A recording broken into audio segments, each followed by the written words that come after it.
Pag nawala kayo ng kuryente, boom, walang ilaw, walang internet, kasi nga walang kuryente. Sinabi na rin na CCTV namin, wala yung hotspot. Kasi nga, nawala ng internet. Kasi walang kuryente. Pero pag ito yung gagamitin natin, eto. So, ayan, nag-connecting na siya. Ayan, nakita nyo, may ilaw, nakakonekta. Ito yung original niya na adapter. Ito yung Abidus. Yan, nakakonekta dyan. May ilaw na, bumalik na internet. Nakasaksak siya dito. Anong mangyayari kapag ito, nawala ng kuryente, balik na yung internet natin, bumukas na. So, pag nawala ng kuryente, simulate natin. Eto, yan, di ba?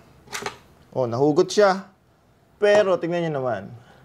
May ilaw pa rin yung router. Paano siya may ilaw pa din? Kasi nga kumukuha siya ng supply dito. Kasi nag-supply sa kanya. So, 6,000 mAh, napakatagal na rin na nun. So, may matagal pa kayong oras na hindi kayo mawawala ng internet. Dahil dito, sa device na to. UPS power supply from Abidus na brand.